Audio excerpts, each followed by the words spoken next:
I've been. All the places and spaces I've been.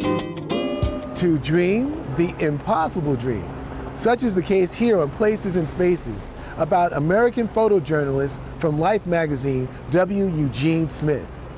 In 1957, Eugene Smith left Life magazine, his wife and children on Croton-on-the-Hudson in New York, a beautiful home, by the way, he was doing quite well, to move to a dilapidated 5-story loft in New York City between 28th and 29th Street to open up a late-night jazz haunt for jazz musicians. And Eugene wired the building here at 821 6th Avenue from the 1st floor to the 5th floor.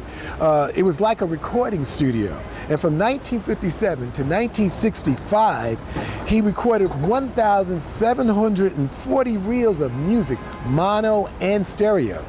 And he also took photos that he had over 40,000 pictures. 40,000 pictures of musicians and street life near the building both day and nighttime. In 1957, word got out that this place, 821 6th Avenue, was the place to be for jazz musicians. So it drew over 300 jazz musicians. And when I say 300, I'm giving you a conservative number. Some of the musicians that came here were known and not so known. And some of them were the who's who. Eric Dolphy, Miles Davis, Zoot Sims, Jerry Mulligan, Ornette Coleman, Bill Evans, John and Alice Coltrane. You can see there was a lot of people here. Charles Mingus, Rahsaan Roland Kirk, Ronnie Freeman, Pepper Adams, and Chick Corea, just to name a few. It wasn't just jazz musicians that came here. There were painters and actors such as Norman Mailer, Zero Mostel, Salvatore Dali, David X. Young, Paul Newman, that's right, Henri Bresson, socialite Doris Duke, were just some of the people that hung out at this place at 821 6th Avenue, Jazz Loft, 5 floors, okay? This was a major hangout where musicians came from gigs to jam, and some were just hanging out between gigs and between nothing. Now, if you got a place like this, it also draws the nightlife.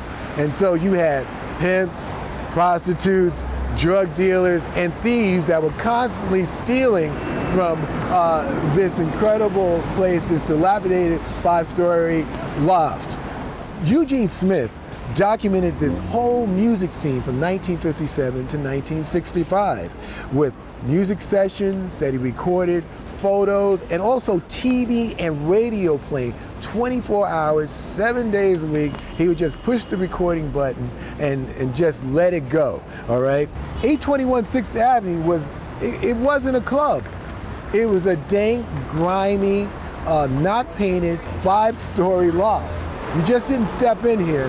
You had to be someone that knew what was going on in New York City at that time. By 1965, though, jazz clubs were dying out, and rock and soul music was coming on, and they were drawing all the new listeners. Money was running out, and the place wasn't doing too well here at 821 6th Avenue. And Eugene Smith was running out of money.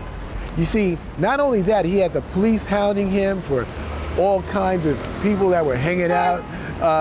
You had the building inspectors that wanted to close the building because they said, it's a giant fire trap. This is not a recording studio. For Eugene, the dream had ended.